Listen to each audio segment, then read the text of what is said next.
ಎಲ್ರಿಗೂ ನಮಸ್ಕಾರ. Welcome back to Sharusudhana kitchen. ನಾನಿವತ್ತು ನಿಮಗೆ ತುಂಬಾ ಸಿಂಪಲ್ ಆ್ಯಂಡ್ ಟೇಸ್ಟಿಯಾಗಿ ಕುಷ್ಕ ರೆಸಿಪಿನ ಹೇಗೆ ಮಾಡ್ಕೊಳ್ಳೋದು ಅಂತ ವಿಡಿಯೋನ ಶೇರ್ ಮಾಡ್ಕೊಳ್ತಾ ಇದ್ದೀನಿ. ತುಂಬಾ ಟೇಸ್ಟಿಯಾಗಿರುತ್ತೆ. ಮಿಸ್ ಮಾಡದೆ ನೀವು ಒಂದ್ಸಲ ಈ ರೆಸಿಪಿನ ಟ್ರೈ ಮಾಡಿ. ಮೊದಲಿಗೆ ಒಂದು ಬೌಲ್ಗೆ 1.5 ಕಪ್ಪಷ್ಟು ರೈಸನ್ನು ಸೇರಿಸ್ಕೊಳ್ತಾ ಇದ್ದೀನಿ. ನಾನಿಲ್ಲಿ ಬಾಸುಮತಿ ರೈಸನ್ನು ಸೇರಿಸ್ಕೊಳ್ತಾ ಇದ್ದೀನಿ. ನೀವು ಯಾವ ರೈಸ್ ಬೇಕಾದ್ರೂ ಸೇರಿಸ್ಕೊಳ್ಬೋದು. ಈ ರೈಸ್ನ 2ರಿಂದ 3 ಸಲ ಚೆನ್ನಾಗಿ ವಾಶ್ ಮಾಡಿ ರೈಸ್ ಮುಳುಗಷ್ಟು ನೀರನ್ನು ಸೇರಿಸಿ ಒಂದು 15ರಿಂದ 20 ನಿಮಿಷ ಚೆನ್ನಾಗಿ ನೆನೆಸ್ಕೊಳ್ಬೇಕಾಗುತ್ತೆ.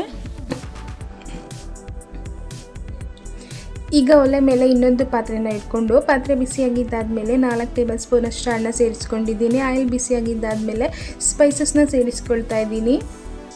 ಸ್ಪೈಸಸ್ ಎಲ್ಲ ಸೇರಿಸ್ಕೊಂಡಿದ್ದಾದಮೇಲೆ ಒಂದು 30 ಸೆಕೆಂಡ್ಸು ಚೆನ್ನಾಗಿ ಫ್ರೈ ಮಾಡ್ಕೊಳ್ಳೋಣ.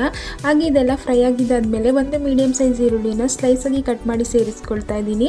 ಈ ಈರುಳ್ಳಿ ಕಲರು ಸ್ವಲ್ಪ ಚೇಂಜ್ ಆಗೋವರೆಗೂ ಚೆನ್ನಾಗಿ ಫ್ರೈ ಮಾಡ್ಕೊಳ್ಬೇಕಾಗುತ್ತೆ. ಹಾಗೆ ಯಾರಾದರೂ ಹೊಸದಾಗಿ ನಮ್ಮ ವಿಡಿಯೋನ ನೋಡ್ತಾ ಇದ್ದರೆ ನಮ್ಮ ಚಾನಲ್ನ ಸಬ್ಸ್ಕ್ರೈಬ್ ಮಾಡಿಕೊಂಡು ಸಪೋರ್ಟ್ ಮಾಡಿ.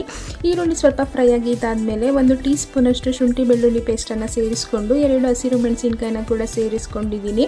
ಇದೆಲ್ಲನೂ ಹಸಿ ಸ್ಮೆಲ್ ಹೋಗೋವರೆಗೂ ಚೆನ್ನಾಗಿ ಫ್ರೈ ಮಾಡಿಕೊಂಡು ಒಂದು ಮೀಡಿಯಮ್ ಸೈಜ್ ಟೊಮೊಟೊನ ಕಟ್ ಮಾಡಿ ಸೇರಿಸ್ಕೊಳ್ತಾ ಇದ್ದೀನಿ.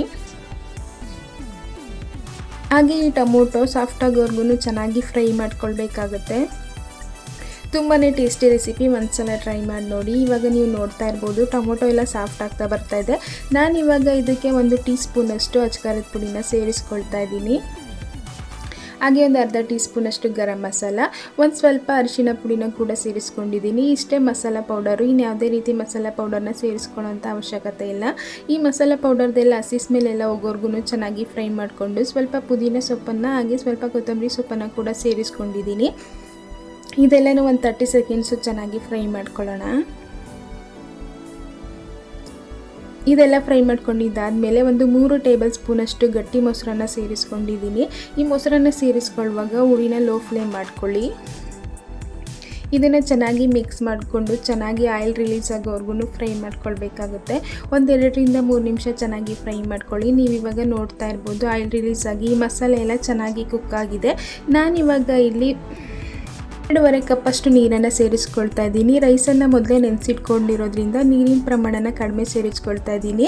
ನೀವೇನಾದರೂ ರೈಸ್ನ ನೆನೆಸಿಟ್ಕೊಂಡಿಲ್ಲ ಅಂದರೆ 3 ಕಪ್ಪಷ್ಟು ನೀರನ್ನು ಸೇರಿಸ್ಕೊಳ್ಬೋದು. ಹಾಗೆ ರುಚಿಗೆ ತಕ್ಕಷ್ಟು ಉಪ್ಪನ್ನು ಸೇರಿಸಿ ಒಂದು ಸಲ ಚೆನ್ನಾಗಿ ಮಿಕ್ಸ್ ಮಾಡಿ ಇದನ್ನು ಚೆನ್ನಾಗಿ ಕುದಿಯೋದಕ್ಕೆ ಬಿಡೋಣ. ನೀವಿವಾಗ ನೋಡ್ತಾ ಇರ್ಬೋದು ಚೆನ್ನಾಗಿ ಕುದೀತಾ ಇದೆ. ನಾವಿವಾಗ ಮೊದಲೇ ನೆನೆಸಿಟ್ಕೊಂಡಿರೋಂಥ ರೈಸನ್ನು ಸೇರಿಸ್ಕೊಂಡು ಈ ಟೈಮಲ್ಲಿ ಉಪ್ಪು ಖಾರ ಎಲ್ಲ ಸರಿ ಇದೆ ಅಂತ ಚೆಕ್ ಮಾಡ್ಕೊಳ್ಬೋದು. ಹಾಗೆ ಇದನ್ನು ಲೈಟಾಗಿ ಮಿಕ್ಸ್ ಮಾಡ್ಕೊಳ್ತಾ ಒಂದು 5 ನಿಮಿಷ ಚೆನ್ನಾಗಿ ಕುಕ್ ಮಾಡ್ಕೊಳ್ಳೋಣ. ಜಾಸ್ತಿ ರಫಾಗಿ ತಿರ್ಗಿಸೋದಕ್ಕೆ ಹೋಗಬೇಡಿ, ರೈಸು ಬ್ರೇಕ್ ಆಗೋ ಚಾನ್ಸಸ್ ಇರುತ್ತೆ. ಚೆನ್ನಾಗಿ ಮಿಕ್ಸ್ ಮಾಡ್ಕೊಂಡಿದ್ದಾದಮೇಲೆ ಮುಚ್ಚಳನ ಮುಚ್ಚಿ ಲೋ ಫ್ಲೇಮ್ನಲ್ಲಿ ಒಂದು 5 ನಿಮಿಷ ಕುಕ್ ಮಾಡ್ಕೊಳ್ಬೇಕಾಗುತ್ತೆ. ಈಗ 5 ನಿಮಿಷ ಆಗಿದೆ, ನೀವು ನೋಡ್ತಾ ಇರ್ಬೋದು ಟೇಸ್ಟಿಯಾಗಿರೋ ಕುಷ್ಕ ರೆಸಿಪಿ ರೆಡಿಯಾಗಿದೆ. ತುಂಬಾ ಈಸಿ ರೆಸಿಪಿ ಕೂಡ. ನೀವು ಒಂದ್ಸಲ ಈ ರೆಸಿಪಿನ ಮಿಸ್ ಮಾಡದೆ ಟ್ರೈ ಮಾಡಿ.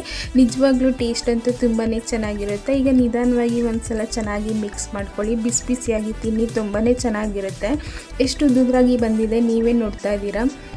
ಈ ರೆಸಿಪಿ ವಿಡಿಯೋ ನಿಮಗೆ ಸ್ವಲ್ಪನಾದರೂ ಇಷ್ಟ ಆಗಿದ್ದರೆ ಲೈಕ್ ಮಾಡಿ, ಶೇರ್ ಮಾಡಿ, ಕಮೆಂಟ್ ಮಾಡಿ. ನಮ್ಮ ಚಾನಲ್ನ ಸಬ್ಸ್ಕ್ರೈಬ್ ಮಾಡಿಕೊಂಡು ಸಪೋರ್ಟ್ ಮಾಡೋದನ್ನು ಮರಿಬೇಡಿ. Thanks for watching.